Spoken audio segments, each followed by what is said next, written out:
The SEALs feared they were overrun, until a sniper appeared through the blizzard. The wind howled across the barren Afghan mountains like a wounded animal, carrying with it the bite of winter that could freeze a man's blood in his veins. Lieutenant Commander Jake Morrison pulled his tactical scarf higher over his face as he surveyed the hostile terrain through his night vision goggles. The green-tinted world before him showed nothing but jagged rocks and swirling snow, but Morrison knew better than to trust the apparent emptiness. In these mountains, death could be hiding behind any boulder, in any shadow. Morrison's SEAL team had been inserted into this godforsaken corner of Afghanistan 3 days ago with a mission that seemed straightforward on paper, but had quickly turned into a nightmare.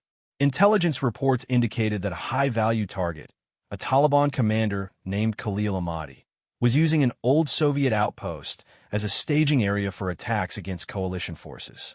The outpost sat perched on a rocky outcrop overlooking a strategic valley, and Ahmadi's presence there was disrupting supply lines and endangering civilian populations in the region. The plan had been simple. Insert under cover of darkness, establish overwatch positions, and wait for the target to appear. Once positive identification was made, the team would either capture or eliminate Ahmadi and extract via helicopter. Simple plans, Morrison had learned in his 15 years as a SEAL, rarely stayed simple for long. The first sign of trouble came when their helicopter pilot reported unusual radio chatter during the insertion. Local Taliban forces seemed more active than intelligence had suggested, and there were references to special guests that made Morrison's stomach tighten with unease. The second sign came when they reached their planned observation post and found fresh tire tracks in the snow, tracks that hadn't been there in the satellite imagery from 2 days prior. Now, as Morrison crouched behind a wind-carved boulder with his 5-man team spread out in defensive positions around him, he was beginning to suspect that they weren't the hunters in this scenario. They were the hunted. Petty Officer First Class Danny Rodriguez, Morrison's communications specialist, crawled up beside him on his belly, his breath creating small clouds in the frigid air.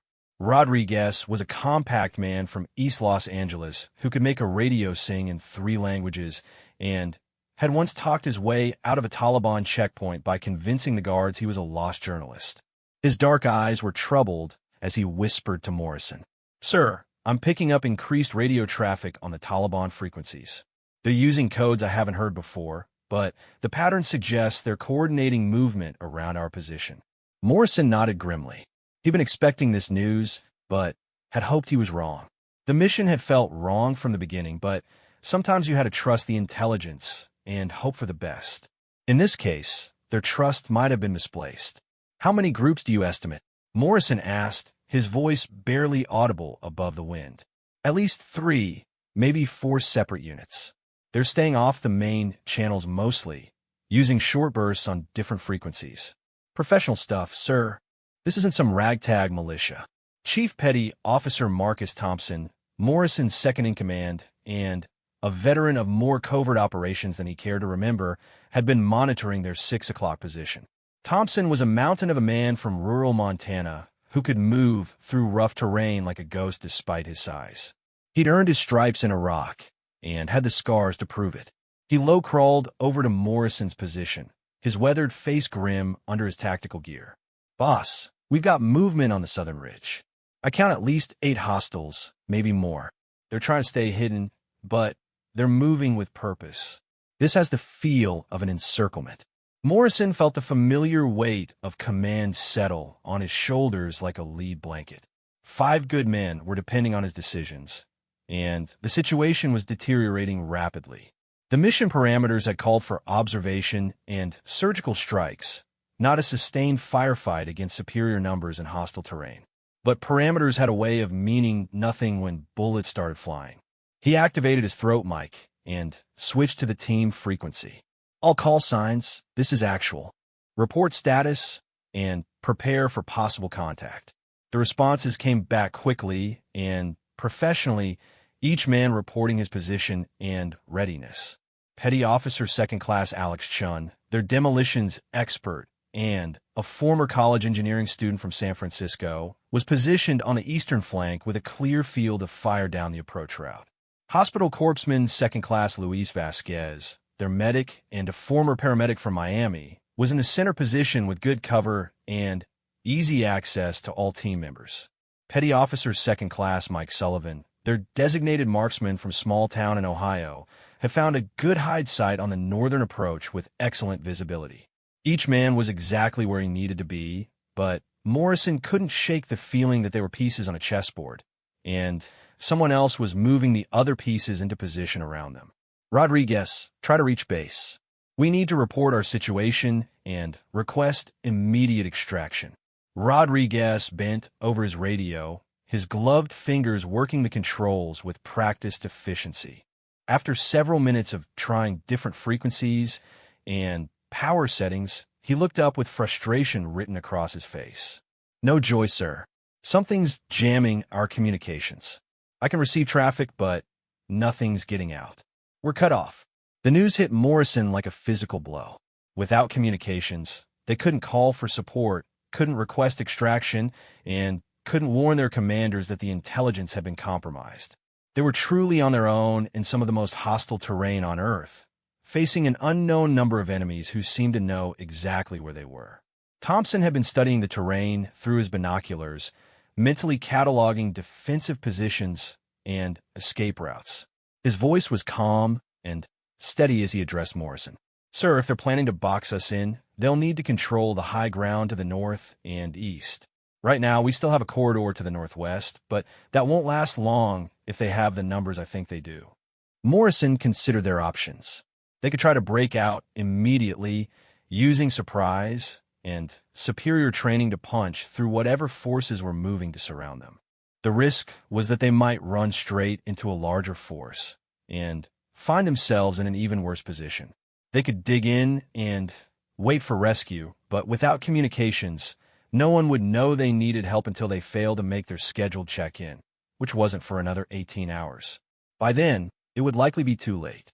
The third option was to continue with their mission, try to locate and eliminate the target, and hope that success would provide them with additional intelligence or resources that could help them escape.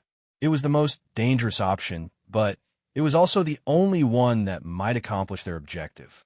Sullivan's voice crackled through their communication system, urgent but controlled. Movement on the northern approach. I count 12 hostiles, heavily armed, moving in tactical formation. These guys know what they're doing. Chen's report followed immediately. Eastern approach shows similar activity. They're not trying very hard to stay hidden anymore. I think they know we've spotted them. Morrison made his decision. All call signs, we're going to execute the mission. Thompson, you, and Rodriguez move to the observation point and try to get eyes on the target building. Chun and Vasquez establish a defensive perimeter. Sullivan, you stay on overwatch and call out any approaching threats. We find Amadi, we complete the mission, and then we get the hell out of here. The team moved with the fluid precision that came from months of training and years of experience. Each man knew his role and trusted the others to do theirs. In the SEAL teams, that trust was more than professional courtesy. It was the difference between life and death. Thompson and Rodriguez moved carefully through the rocky terrain toward the old Soviet outpost, using the natural contours of the land to stay hidden from the approaching enemy forces. The building was a squat concrete structure that had been constructed during the Soviet occupation in the 1980s and had changed hands multiple times since then. It showed the scars of decades of conflict, with bullet holes in the walls and sections of the roof collapsed from mortar strikes. Through his spotting scope, Thompson could see lights in several of the windows and movement in the courtyard. The intelligence had been accurate about one thing. The outpost was definitely occupied. He counted at least 20 individuals, some in military-style clothing and others in the traditional dress of local fighters. All were armed, and many carried the kind of weapons that suggested they were more than simple mountain brigands. Actual, this is Thompson. I have eyes on the target building. Significant activity, at least 20 personnel visible. No positive identification on the primary target yet. Morrison acknowledged the report while keeping his own eyes on the approaching enemy forces. The Taliban fighters were moving with disturbing coordination, their advance suggesting they had detailed knowledge of the terrain and the SEAL team's position. This wasn't the random patrol they had hoped to avoid. This was a deliberate operation designed to trap them. Rodriguez had been monitoring radio traffic while providing security for Thompson, and his whispered report added another piece to the puzzle. "Sir, I'm intercepting communications that suggest they've been tracking us since insertion. Someone fed them our route and timing." The implication hit Morrison like a sledgehammer. If the enemy had advanced knowledge of their mission, it meant there was a leak somewhere in the intelligence chain, or worse, someone had deliberately set them up. Either way, they were walking into a trap that had been carefully prepared. Vasquez, from his position in the center of their defensive perimeter, spotted movement that made his blood run cold. I've got multiple heat signatures moving up the ravine to our south. They're trying to get behind us." Sullivan confirmed the sighting from his elevated position. "Confirmed. I count 15 to 20 hostiles moving through the ravine. They'll be in position to cut off our withdrawal route in about 10 minutes. Morrison felt the tactical situation crystallizing around him like ice forming on a window. They were facing a coordinated attack by forces that outnumbered them at least 5 to 1, had superior knowledge of the terrain, and seemed to know exactly where they were and what they were trying to accomplish. In any military academy, this would be classified as an impossible situation. But SEAL teams weren't trained to accept impossible situations. They were trained to create possibilities where none existed, to find ways to win when winning seemed hopeless. Morrison began formulating a plan that was equal parts desperation and tactical brilliance. "Thompson, Rodriguez, I need that target identification now. We're going to have company real soon, and I want to know if we're dealing with a primary objective or just as lieutenants." Thompson adjusted his scope and began systematically scanning the figures moving around the outpost. The intelligence photos of Khalil Ahmadi weren't perfect, but they showed a man in his 40s with a distinctive beard and a limp from an old wound. After several tense minutes of observation, Thompson spotted a figure that matched the description emerging from the main building. I have eyes on what appears to be the primary target. Tall male, distinctive beard, moving with a limp on the left side. He's surrounded by at least 6 bodyguards. Morrison felt a grim satisfaction. At least they had found their target, which meant the mission hadn't been completely compromised. If they could eliminate Ahmadi, it would deal a significant blow to Taliban operations in the region, even if they didn't survive to report their success. Chin's voice cut through the tactical chatter with urgent news. "Multiple vehicles approaching from the east. I count 3 trucks, probably carrying additional personnel. We're about to be seriously outnumbered." The sound of diesel engines echoed off the mountain walls, confirming Chin's report. Morrison watched through his night vision as the trucks wound their way up the narrow road toward the outpost. Each truck could carry a dozen fighters or more, which would bring the total enemy force to somewhere around 60 or 70 combatants. Against 6 SEALs, those were impossible odds by any conventional calculation. Sullivan had been tracking the movement of the various enemy groups and calculating their probable positions when they completed their encirclement.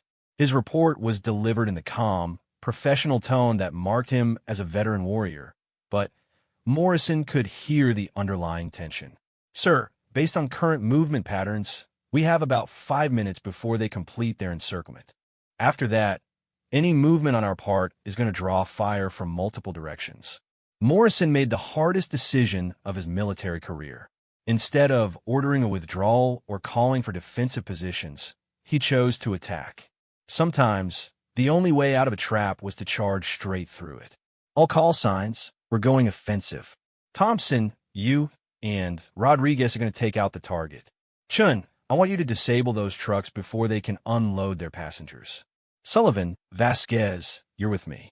We're going to create enough chaos to give Thompson and Rodriguez time to complete their mission." The plan was audacious to the point of insanity, but it was also the kind of unexpected move that might catch the enemy off guard. Taliban fighters were used to fighting conventionally superior forces that relied on firepower and air support. They weren't expecting a handful of special operators to launch an aggressive assault against overwhelming odds. Thompson and Rodriguez began moving toward the outpost, using the rocky terrain and swirling snow to mask their approach. Chun positioned himself to get the best shot at the approaching vehicles, checking his demolition charges and calculating angles and distances.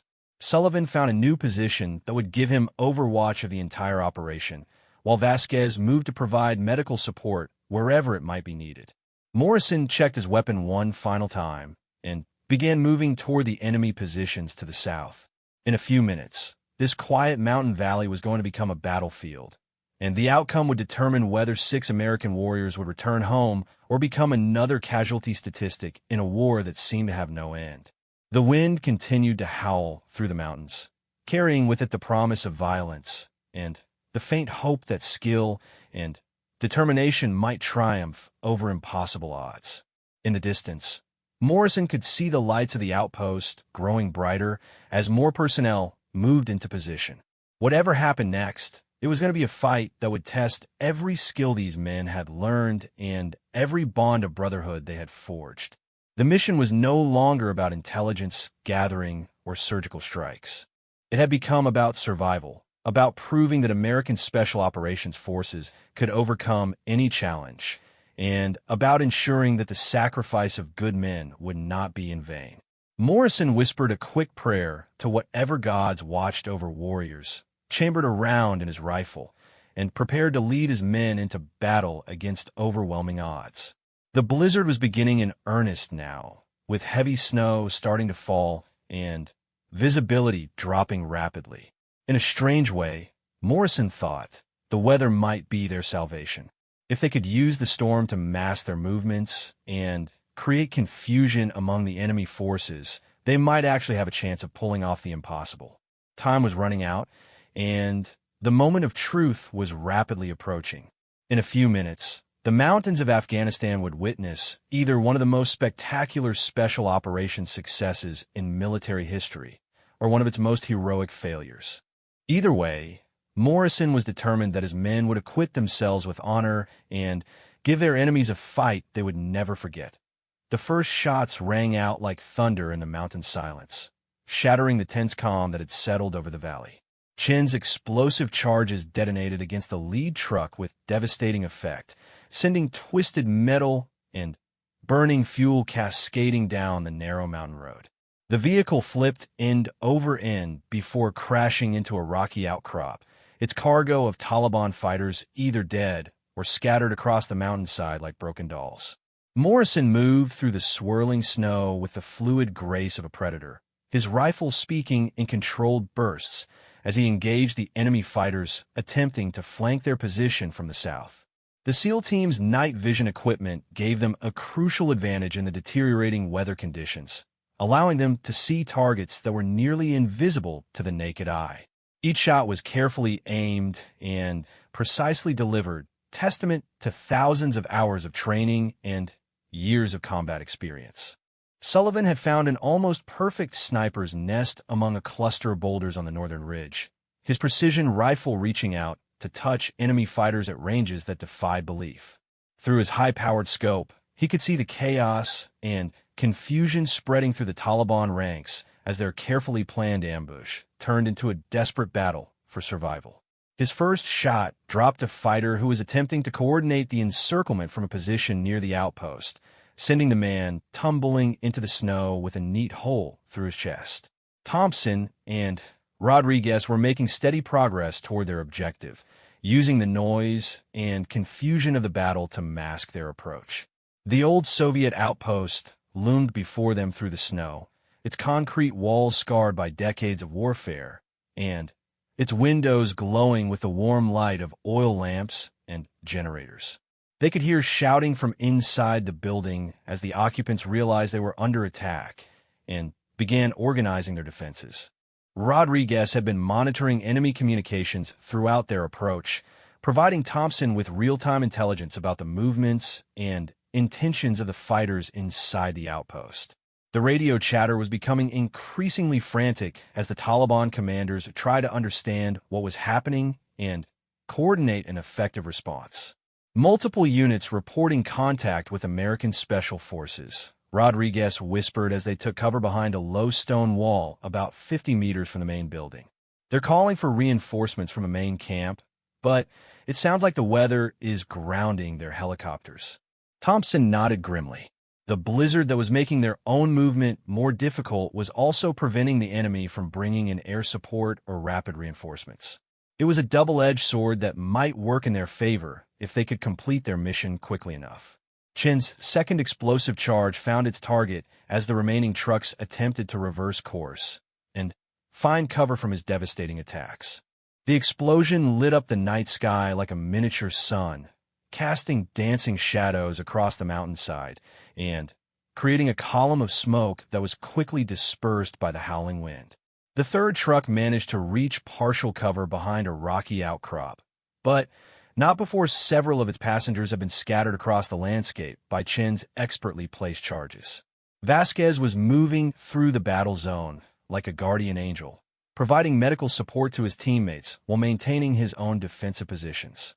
His medical bag contained not just bandages and morphine, but also the advanced trauma care equipment that could mean the difference between life and death in a remote combat situation. So far, the team had been remarkably lucky, but Vasquez knew that luck had a way of running out at the worst possible moments. Morrison had engaged a squad of Taliban fighters who were attempting to establish a machine gun position on a ridge overlooking the SEAL team's defensive perimeter. The enemy's heavy weapon would have been devastating if allowed to open fire, but Morrison's aggressive assault disrupted their setup and sent the survivors scrambling for better cover. His movements were fluid and controlled, each bound calculated to provide maximum tactical advantage while minimizing his exposure to enemy fire. The Taliban fighters were discovering that their numerical superiority meant little against opponents who could see them clearly while remaining nearly invisible themselves. The SEAL team's advanced equipment and superior training were force multipliers that allowed 6 men to engage a force many times their size with reasonable chances of success. Every shot fired by the SEALs seemed to find its mark, while return fire passed harmlessly through empty air or struck rocks where the Americans had been moments before. Sullivan's rifle continued to reach out across the battlefield, each shot carefully calculated for maximum psychological as well as physical impact. He targeted enemy leaders and weapons specialists, creating chaos and confusion in the Taliban ranks as their command structure began to collapse under the precision fire. A fighter attempting to set up a rocket-propelled grenade launcher found himself in Sullivan's crosshairs and died before he could complete his task, the weapon falling and used into the snow. Thompson and Rodriguez reached the outer perimeter of the outpost and began their final approach to the main building. They could see armed figures moving past the lit windows, shadows that danced and wavered in the lamplight. Their target, Khalil Ahmadi, was somewhere inside that building, probably coordinating the battle and trying to understand how his carefully planned ambush had turned into a disaster.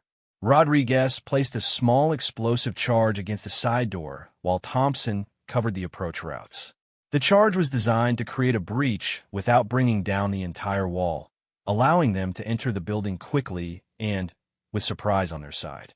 In urban warfare and close-quarters battle, surprise was often more valuable than firepower, and both men were experts at using shock and speed to overcome superior numbers. Chun had completed his mission against the vehicle convoy and was now engaging individual fighters with his rifle, adding his fire to the general chaos that was disrupting the enemy's ability to coordinate their attacks. His demolitions training had taught him to think in terms of maximum effect with minimum resources, and he was applying those principles to the entire battle. Every shot he fired was intended not just to eliminate an enemy, but to create fear and uncertainty among the survivors. The blizzard was intensifying, with snow falling so heavily that visibility was dropping to mere meters in some areas. The wind was creating a constant background noise that made communication difficult and helped mask the movements of both sides. For the SEAL team, with their superior equipment and training, the deteriorating conditions were an advantage. For the Taliban fighters, who were already struggling to coordinate their attacks, the weather was becoming another enemy. Morrison had worked his way around the flank of the enemy force that had been attempting to cut off their withdrawal route, and was now in a position to attack them from behind. The irony of the situation wasn't lost on him. The hunters had become the hunted, and the trap that had been set for his team was now working against its creators. He signaled Sullivan to provide covering fire and began his assault on the enemy's rear positions. Sullivan's rifle cracked repeatedly as he provided precision fire support for Morrison's attack, each shot carefully placed to eliminate specific threats or to drive enemy fighters into positions where Morrison could engage them effectively. The coordination between the two men was perfect, the result of countless training exercises and previous combat operations. They moved and fought as extensions of each other, anticipating needs and providing support without the necessity for verbal communication. The Taliban fighters found themselves caught in a crossfire between Morrison's aggressive assault and Sullivan's precision fire, with no good options for escape or effective retaliation. Their numerical superiority was meaningless when they couldn't coordinate their movements or bring their weapons to bear on targets they couldn't see clearly. One by one, they were eliminated or forced to flee into the night, abandoning their positions and their mission. Thompson's explosive charge detonated with a sharp crack that was almost lost in the howling wind, creating a man-sized breach in the side wall of the outpost. He and Rodriguez moved through the opening with practiced efficiency, their weapons ready and their senses alert for any sign of resistance. The interior of the building was dimly lit and filled with the smell of unwashed bodies, cooking food, and weapon lubricant. They moved through the building systematically, clearing each room with the methodical precision that had been drilled into them during countless training exercises. The first room contained sleeping areas and personal equipment, but no occupants. The second room held a makeshift armory with enough weapons and ammunition to supply a small army, testimony to the importance of this outpost in the Taliban's operational plans. The third room was where they found their prize. Khalil Ahmadi was standing over a radio operator, trying to coordinate the defense of the outpost and calling for reinforcement from other Taliban units in the area. He was exactly as described in the intelligence briefings, a tall man in his 40s with a distinctive gray-streaked beard and a pronounced limp from an old war wound. Rodriguez provided security while Thompson moved to capture or eliminate the target. The room contained 6 other fighters in addition to Ahmadi and the radio operator, odds that would have been daunting under normal circumstances, but were manageable for operators with their level of training and experience. The key was speed and surprise, hitting hard and fast before the enemy could organize an effective response. Thompson's first burst caught the radio operator and 2 nearby fighters before they could react, the suppressed fire from his weapon barely audible above the wind outside. Ahmadi spun around at the sound of his men falling, his eyes wide with shock and fear as he found himself face to face with an American special operator. For a moment, the 2 men stared at each other across a space of perhaps 3 meters, each calculating options and probabilities.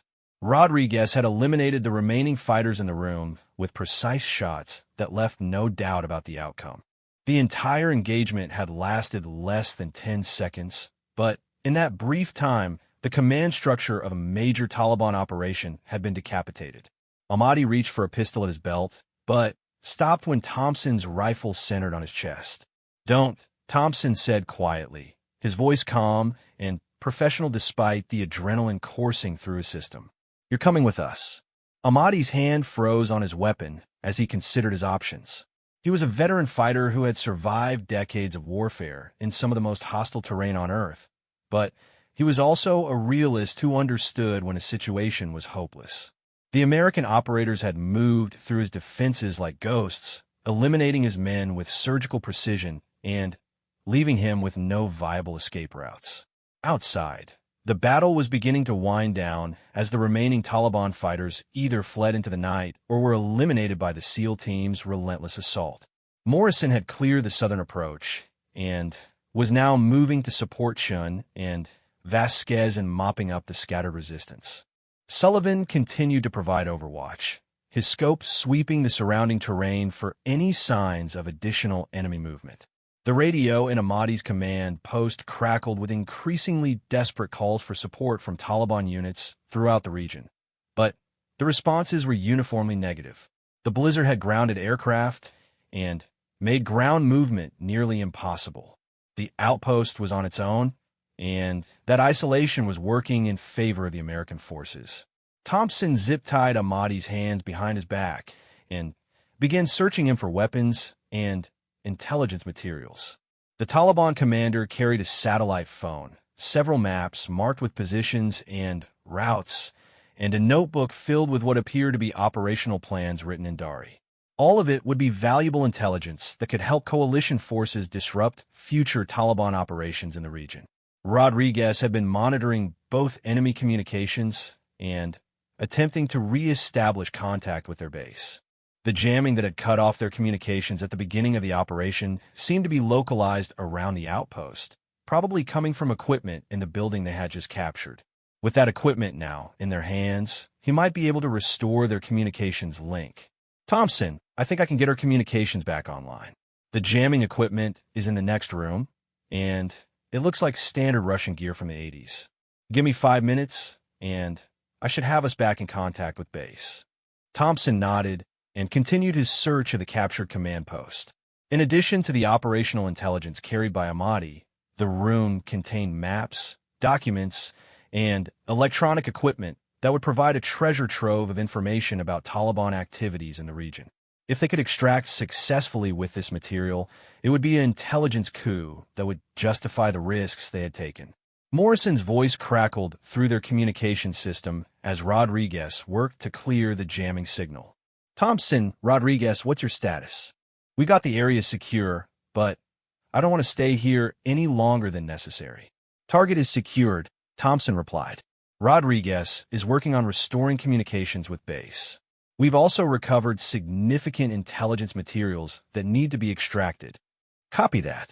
Chun reports movement on the eastern ridge that might be reinforcements. We need to be ready to move in 10 minutes maximum.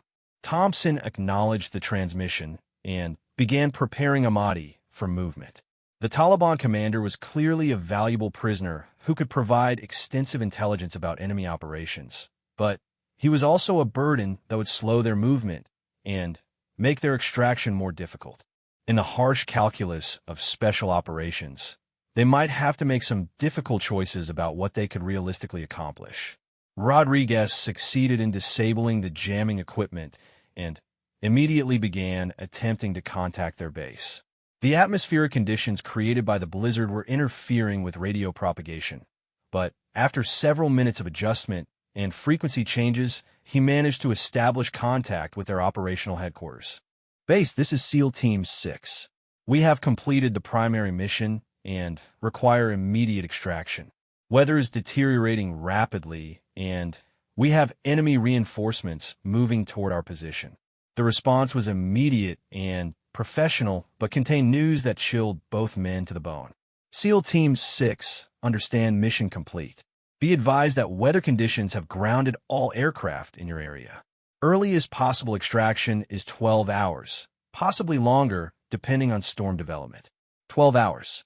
In 12 hours, Taliban reinforcements from across the region would converge on their position in overwhelming numbers. Even if they could find defensible positions and conserve ammunition, they couldn't hold out against the kind of force that would be brought to bear against them. They needed an alternative extraction plan, and they needed it quickly. Thompson relayed the information to Morrison, who received it with the same professional calm he had shown throughout the operation. 12 hours was an eternity in combat operations, but it was the reality they had to deal with. The mission had been successful, but success meant nothing if they couldn't survive to report their achievements.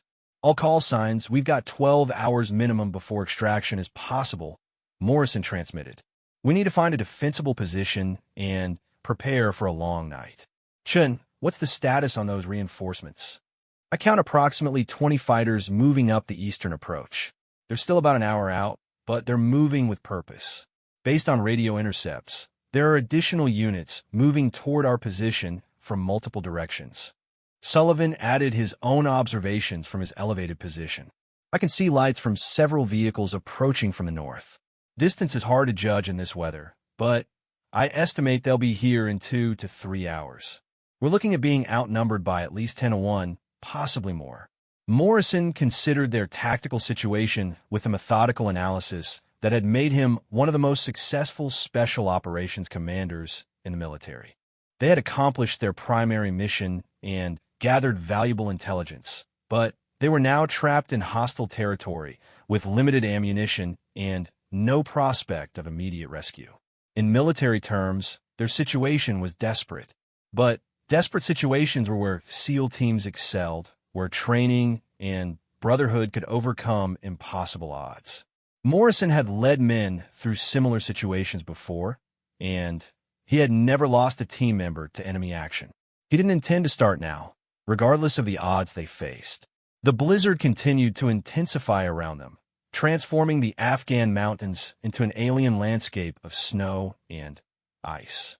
In a few hours, those same mountains would become a battlefield where 6 American warriors would face overwhelming odds with nothing but their skills, their weapons, and their unbreakable bonds of brotherhood.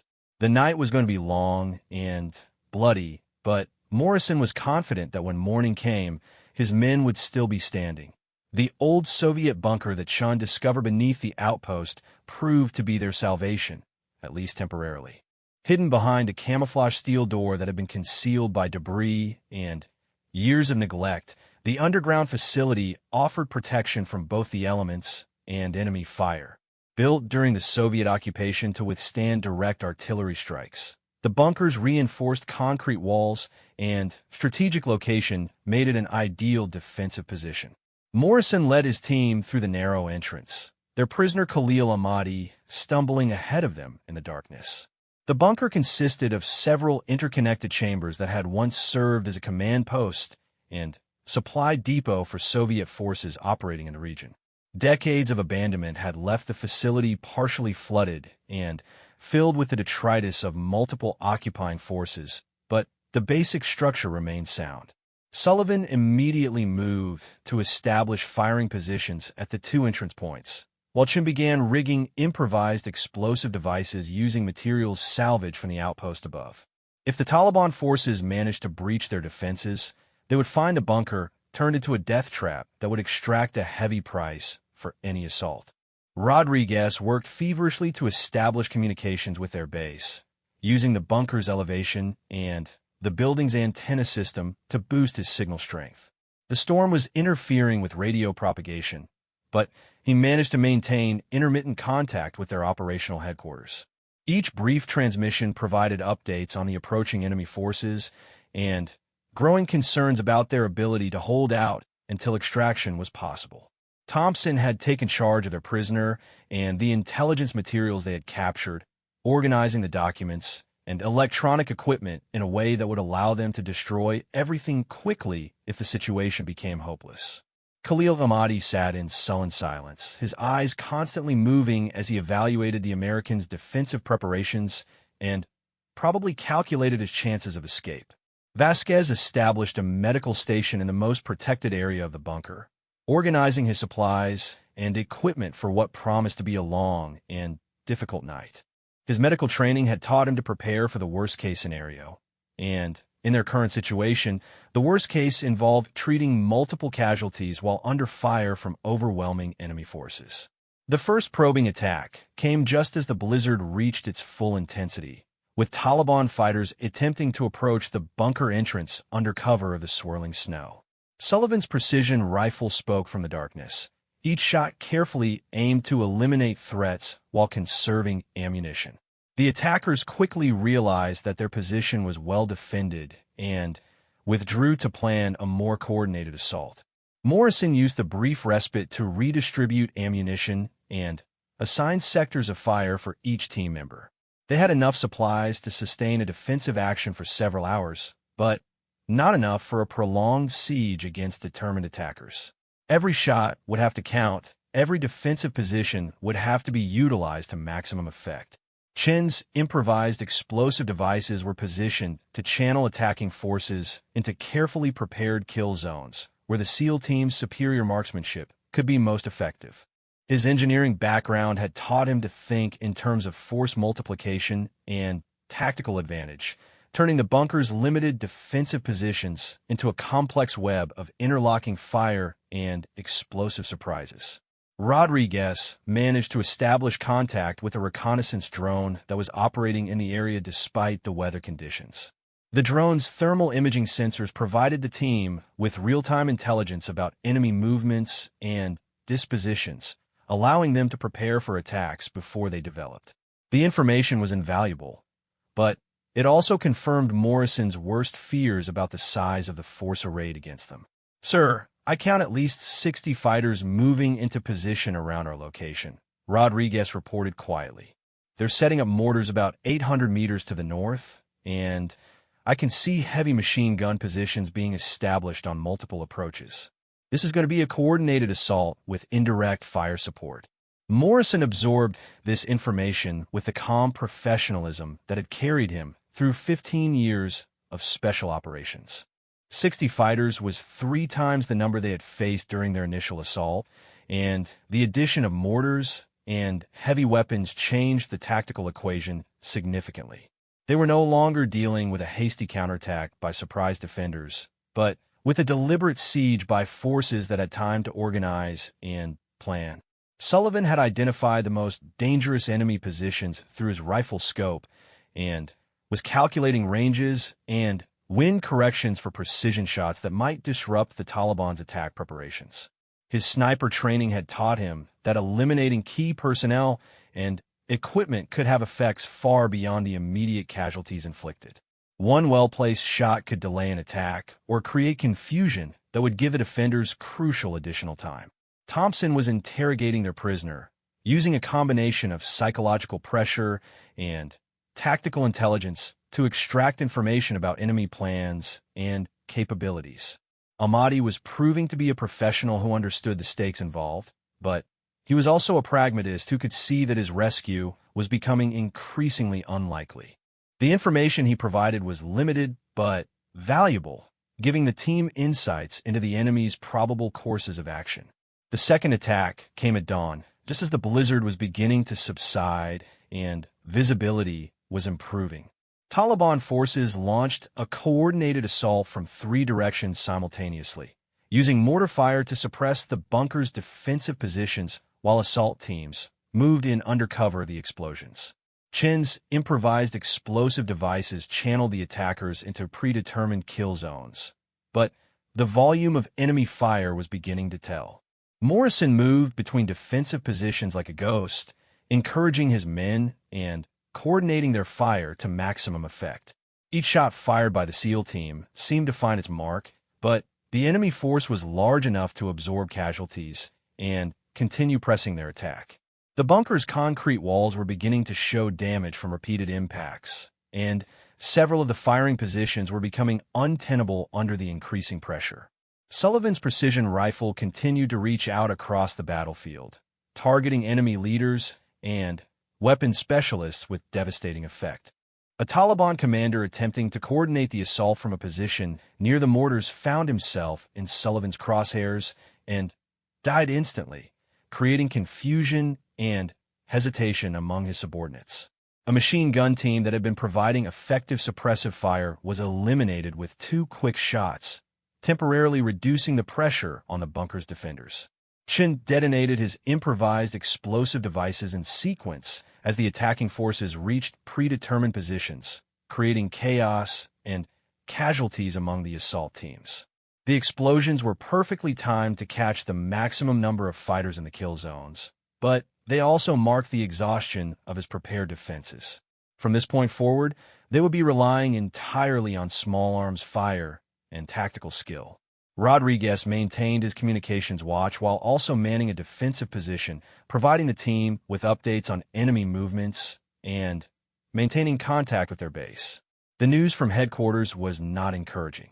The storm system was larger than initially predicted, and extraction would be delayed for at least another 6 hours. They were on their own for the remainder of the day, facing an enemy force that seemed to grow larger with each passing hour. Vasquez had treated 2 minor wounds suffered by team members during the attack, but, more seriously, their ammunition supplies were beginning to run low. Morrison conducted a quick inventory and realized that they had perhaps 2 more sustained firefights before they would be reduced to pistols and hand-to-hand combat. The tactical situation was becoming increasingly desperate. The third attack came just after noon, preceded by the most intensive mortar barrage they had yet experienced. The Taliban forces had clearly learned from their previous failures and were committing everything they had to this assault. The volume of fire was so intense that the bunker's defenders could barely return fire without exposing themselves to devastating retaliation. Morrison made the decision that would define the rest of the engagement. Instead of continuing to defend passively, he ordered an aggressive counterattack designed to disrupt the enemy assault before it could reach the bunker. It was a desperate gamble that would either break the Taliban force or result in the destruction of his team, but passive defense was no longer a viable option. Thompson and Chun led the counterattack, moving out of the bunker under cover of smoke grenades and attacking the enemy's left flank with devastating effect. Their sudden appearance caught the Taliban fighters completely by surprise, creating confusion and panic among troops who had been focused on the frontal assault. The 2 SEALs moved through the enemy positions like avenging angels, their weapons speaking with deadly precision. Sullivan provided covering fire from his position in the bunker, his precision rifle eliminating threats to the advancing team members while disrupting the enemy's command and control. Rodriguez coordinated the attack through their communications system, providing real-time intelligence about enemy movements and helping the assault team avoid Taliban reinforcements that were moving to contain their breakthrough. Morrison and Vasquez maintained the bunker's defenses, ensuring that the Taliban forces couldn't exploit the temporary reduction in defensive firepower to overrun their position. The medic proved to be as deadly with a rifle as he was skilled with medical equipment, his shots finding their marks with the precision that marked him as a trained warrior rather than just a support specialist. The counterattack succeeded beyond Morrison's wildest hopes, scattering the Taliban assault force and forcing them to withdraw to reorganize their shattered units. Thompson and Chun returned to the bunker with captured weapons and ammunition that would extend their ability to resist, but more importantly, they had demonstrated to the enemy that the Americans were still capable of aggressive action despite their desperate situation. Khalil Ahmadi had watched the counterattack with professional appreciation, recognizing the tactical skill and courage that had enabled 6 men to rout a force 10 times their size. His interrogation sessions with Thompson had revealed the depth of his respect for American Special Operations Forces, even as he remained committed to his own cause. He was a warrior facing other warriors, and there was a grudging mutual respect despite the circumstances. Rodriguez received word through his communications link that a helicopter extraction was being planned for late afternoon, weather permitting. The storm was finally beginning to move out of the area, and visibility was improving to the point where rotary wing aircraft might be able to operate. It was the first genuinely good news they had received since the mission began, but Morrison knew that the Taliban forces would make one final, desperate effort to prevent their escape. Sullivan had been observing enemy movements through his rifle scope and reported that Taliban forces were massing for what appeared to be a final assault. The defeat of their coordinated attack had clearly angered the local commanders, and they seemed determined to prevent the Americans from escaping with their prisoner and intelligence materials. Fresh fighters were arriving from surrounding areas, bringing the total enemy force to over 100 combatants. Chun was working to establish new defensive positions using materials salvaged from the damaged sections of the bunker, but the team's ammunition supplies were critically low. Morrison calculated that they had perhaps 30 minutes of sustained combat remaining before they would be reduced to fighting with captured weapons and improvised implements. The margin between success and failure was becoming razor thin. Thompson continued his interrogation of Ahmadi, extracting the last pieces of actionable intelligence before they either escaped or died fighting. The Taliban commander had provided information about supply routes, safe houses, and planned operations that would be valuable to coalition forces throughout the region. If they could successfully extract with this intelligence, it would save American lives and disrupt enemy operations for months to come. The weather was clearing rapidly now, with the wind dying down and the heavy snow tapering off to occasional flurries. Morrison could see blue sky through breaks in the clouds, and he knew that their extraction window was opening. But he also knew that the improving conditions would make it easier for the Taliban forces to coordinate their final assault, and that the next hour would determine whether they lived or died. Vasquez was preparing for what everyone understood would be the decisive battle of the engagement. His medical supplies were organized for rapid treatment of combat casualties, but he had also prepared himself mentally for the possibility that medical care might not be enough. In special operations, there came moments when survival depended more on courage and determination than on equipment or training. Rodriguez established contact with the extraction helicopter, which was beginning its approach to their position despite the marginal weather conditions. The aircraft was still 20 minutes out, flying through conditions that would normally ground all air operations. 20 minutes might as well have been 20 hours if they couldn't hold their position against the massive force that was preparing to overwhelm them. Morrison gathered his team for what might be their final briefing, looking into the faces of 5 men who had followed him through countless missions and dangerous situations. They were professionals who understood the risks they faced, warriors who had chosen to serve their country regardless of personal cost. Whatever happened in the next 20 minutes, Morrison knew that these men would acquit themselves with honor and give their enemies a fight they would never forget. The Taliban assault began with a mortar barrage that shook the bunker to its foundations and filled the air with concrete dust and the smell of high explosives. Through the noise and chaos, Morrison could hear the distinctive sound of helicopter rotors in the distance, growing slowly closer as their extraction approached. The race between rescue and destruction had begun, and the outcome would determine whether 6 American heroes would return home or become casualties of a war that seemed to have no end. The sound of the helicopter grew louder through the explosive chaos, but Morrison knew they were still minutes away from extraction, and the Taliban final assault was already underway. Through the smoke and debris filling the bunker, he could see muzzle flashes from dozens of weapons as enemy fighters closed in from multiple directions. This was the moment every special operator prepared for but hoped never to face, being overrun by overwhelming numbers with nowhere to retreat. Sullivan's ammunition was nearly exhausted, but his precision rifle continued to speak with deadly accuracy, each shot carefully aimed to eliminate the most dangerous threats. A Taliban fighter carrying a rocket-propelled grenade launcher became his priority target, and the man died before he could bring his weapon to bear on the bunker. Another fighter attempting to throw hand grenades into the defensive positions met the same fate, his explosive devices detonating harmlessly in the open ground. Chen had exhausted his supply of demolitions, and was now fighting with his rifle alongside the others, his engineering expertise applied to calculating angles of fire and maximizing the effectiveness of their remaining ammunition. Every shot had a count now, as their supply of rounds was measured in single digits rather than magazines. He had switched to semi-automatic fire to conserve ammunition, making each trigger pull a deliberate decision rather than part of a rapid burst. Rodriguez maintained his communications with the approaching helicopter while simultaneously engaging targets through one of the bunker's firing ports.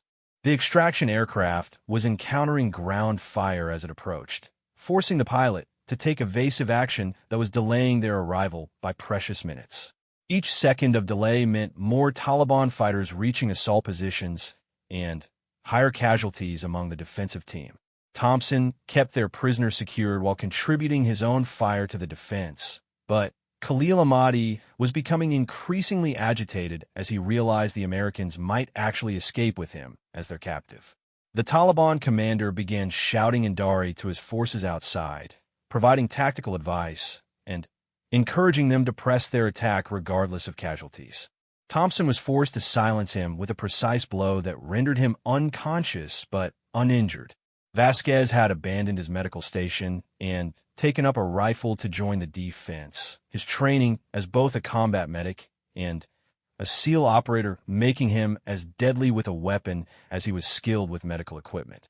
His position covered one of the primary approach routes to the bunker, and his accurate fire was preventing Taliban fighters from gaining crucial ground in their assault.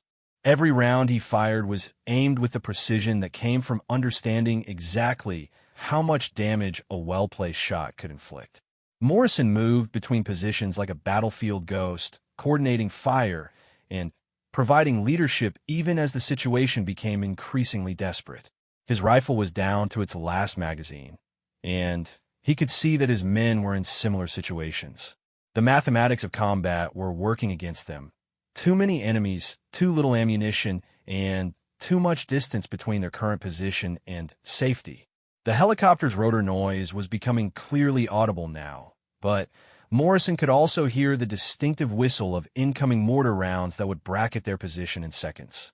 He made a split-second decision that would either save his team or doom them all. Instead of remaining in the relative safety of the bunker, he ordered his men to prepare for immediate extraction from an exposed landing zone. All call signs were moving to the extraction point now, Morrison transmitted over their communication system. Sullivan, Chun, you provide covering fire from the bunker. Thompson, Rodriguez, Vasquez, we move the prisoner and intelligence materials to the landing zone. Move on my mark. The decision was tactically sound, but practically terrifying. They would be leaving the protection of the bunker and moving across open ground while under fire from dozens of enemy weapons. Their only advantages were superior training, night vision equipment that still functioned in the dim light, and the desperate courage that came from having no other options. Sullivan and Chin understood their role immediately. They would remain in the bunker and provide covering fire for as long as their ammunition lasted, then attempt to reach the extraction point themselves if the opportunity presented itself. It was effectively a suicide mission, but both men accepted their assignments without hesitation. In the SEAL teams, mission accomplishment and the safety of teammates took priority over personal survival. Morrison led the movement to the extraction point, carrying critical intelligence materials, while Thompson dragged the unconscious Khalil Ahmadi and Rodriguez maintained communications with the approaching helicopter. Vasquez provided security for the moving group, his rifle speaking in controlled bursts as he engaged Taliban fighters who were attempting to intercept them. The landing zone was a small clearing about 50 meters from a bunker, barely large enough for the extraction helicopter, but the only available space that wasn't completely dominated by enemy fire. Morrison could see the aircraft approaching through the swirling snow, its pilot flying with the kind of skill and courage that marked him as one of the elite aviators who supported special operations missions. Taliban mortar rounds began impacting around the clearing as enemy observers adjusted their fire to target the extraction point. The explosions threw dirt and debris into the air while shrapnel whistled overhead, but Morrison's team continued their movement with the steady professionalism that marked them as elite warriors. Each man knew his job and executed it perfectly despite the chaos surrounding them. Sullivan's rifle cracked repeatedly from the bunker as he provided precision fire support for the extraction, his scope allowing him to identify and eliminate specific threats to the helicopter and the extraction team. A Taliban fighter with an RPG found himself in Sullivan's crosshairs and died before he could fire his weapon, the rocket-propelled grenade exploding harmlessly against a rocky outcrop dozens of meters from its intended target. Chun had discovered a cache of Soviet-era ammunition in one of the bunker storage areas and was using an abandoned AK-47 to provide additional covering fire. His engineering background allowed him to quickly familiarize himself with the unfamiliar weapon system, and he was soon firing with the same accuracy that characterized all of his actions. The irony of using Soviet weapons to fight Taliban forces in the same location where Soviet troops had once battled Afghan fighters was not lost on him. The extraction helicopter flared for landing just as a coordinated Taliban assault, reached the clearing's perimeter. Enemy fighters emerged from cover on three sides simultaneously, their weapons firing in sustained bursts that filled the air with bullets and muzzle flashes. The pilot held his position despite the incoming fire, understanding that his passengers had no other options for escape and that his aircraft represented their only chance for survival.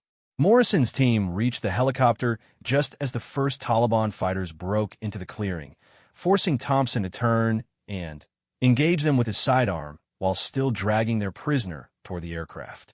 Vasquez and Rodriguez provided covering fire that dropped several attackers, but couldn't stop the tide of enemy fighters that was flowing toward them from multiple directions. The helicopter's door gunner opened fire with his mounted machine gun, sweeping the clearing with devastating effect and forcing the Taliban assault to halt just meters from the landing aircraft. The sustained fire bought crucial seconds for the extraction team to load their prisoner and intelligence materials, but everyone could see that more enemy fighters were massing for another assault that would overwhelm their defenses. Sullivan and Chun made their break from the bunker just as the structure came under direct mortar fire that partially collapsed one wall and filled the interior with choking dust. They ran across the clearing under fire from dozens of weapons, their movements erratic and unpredictable as they avoided incoming bullets through a combination of skill and desperate luck.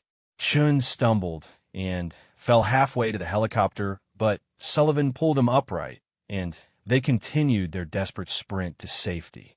Morrison was the last man to board the helicopter, providing covering fire with his final magazine, while his team secured their prisoner and prepared for takeoff.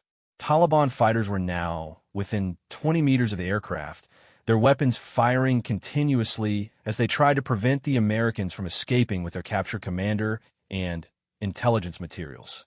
The pilot began his takeoff just as Sullivan and Chun reached the aircraft, both men diving through the open door as the helicopter lifted off under a storm of enemy fire. Bullets struck the aircraft's armored hull with metallic impacts that sounded like hail on a tin roof, but the vital systems remained intact, and the aircraft continued to gain altitude and speed.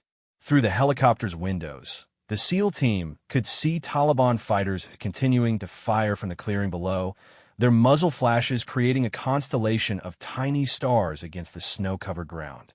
The old Soviet bunker was now partially collapsed and smoking from multiple impacts, but it had served its purpose by providing protection during the most critical hours of their ordeal.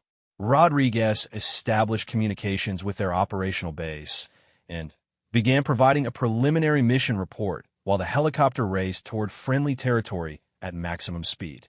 The pilot was taking evasive action to avoid possible surface-to-air missile threats, but the Taliban forces in the immediate area appeared to lack that level of sophisticated weaponry. Thompson was checking their prisoner for injuries sustained during the extraction while simultaneously cataloging the intelligence materials they had recovered from the outpost. Khalil Ahmadi was conscious again, but remained silent, his eyes moving constantly as he evaluated his captors and probably calculated his chances of eventual escape or rescue. Sullivan and Chun were conducting press checks on their weapons and redistributing the small amount of remaining ammunition, their actions automatic despite their exhaustion. Both men bore minor wounds from flying debris and shrapnel, but Vasquez's quick medical evaluation revealed nothing that required immediate treatment. Vasquez himself was treating a more serious wound that Morrison had sustained during the final firefight, a piece of shrapnel that had penetrated his left shoulder without hitting any vital structures. The team leader had continued to function normally despite the injury, testament to both his physical toughness and his determination to ensure his team's successful extraction. Morrison was already thinking ahead to the intelligence exploitation and debriefing process that would follow their return to base. The documents and electronic equipment they had captured from the Taliban command post would require detailed analysis by intelligence specialists who could extract every bit of actionable information from the materials. The helicopter crossed into friendly airspace just as the sun was beginning to set, painting the Afghan mountains in shades of gold and crimson that made them seem almost beautiful despite the violence they had witnessed. Morrison looked back toward the area where they had fought for their lives and felt the complex emotions that always followed successful but costly missions. They had accomplished their primary objective by capturing Khalil Ahmadi and recovering significant intelligence materials that would help coalition forces disrupt Taliban operations throughout the region. They had also proven once again that American Special Operations Forces could overcome impossible odds through skill, courage, and unbreakable teamwork. Rodriguez received confirmation that their base was prepared to receive them, with intelligence specialists, medical personnel, and operational commanders standing by for immediate debriefing and medical evaluation. The captured Taliban commander would be transferred to interrogation specialists who could extract the maximum amount of actionable intelligence from his knowledge of enemy operations.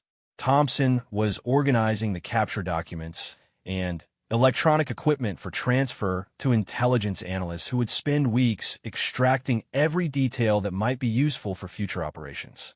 The maps, plans, and communications equipment they had recovered would provide insights into Taliban organizational structure and operational methods that could save American lives in future engagements. Chin was already thinking about the lessons learned from their defensive actions, mentally cataloging tactical innovations, and equipment improvements that might help future SEAL teams in similar situations. His engineering background made him naturally inclined to analyze problems and develop solutions, and this mission had provided numerous challenges that required innovative thinking. Sullivan was cleaning his precision rifle and reflecting on the shots he had taken during the engagement, evaluating his performance, and identifying areas where different techniques might have achieved better results. Marksmanship was both an art and a science, and every engagement provided opportunities for learning and improvement. Vasquez was conducting a more thorough medical evaluation of each team member, documenting injuries and treatment provided for the official record, while also ensuring that no one had sustained damage that might affect their future operational readiness. Combat medicine required both immediate life-saving skills and longer-term health assessment capabilities. As their helicopter approached the base, Morrison felt the satisfaction that came from mission accomplishment mixed with the exhaustion that followed sustained combat operations. They had faced impossible odds and emerged victorious through a combination of superior training, advanced equipment, tactical innovation, and the unbreakable bonds of brotherhood that held SEAL teams together. The mountains of Afghanistan faded into the distance behind them, but Morrison knew that other missions and other challenges lay ahead. The war against terrorism was far from over, and American Special Operations Forces would continue to face dangerous assignments in hostile territory against determined enemies. But tonight, 6 American warriors were returning home safely with their mission accomplished and their honor intact. They had proven once again that courage, skill, and determination could triumph over overwhelming odds, and that the bond between brothers in arms could overcome any challenge that enemy forces might present. The helicopter touched down at their base just as the first stars appeared in the darkening sky, ending an operation that would be remembered as one of the most successful SEAL missions of the entire conflict. They had ventured into the heart of enemy territory, accomplished their objectives against impossible odds, and returned with valuable intelligence that would help protect American forces throughout the region. Morrison was the first to step off the helicopter, followed by his team members and their prisoner. As they walked across the landing pad toward the debriefing facilities, each man carried with him the knowledge that they had faced their greatest test and emerged victorious. The mission was complete, but the bonds forged in combat would last forever.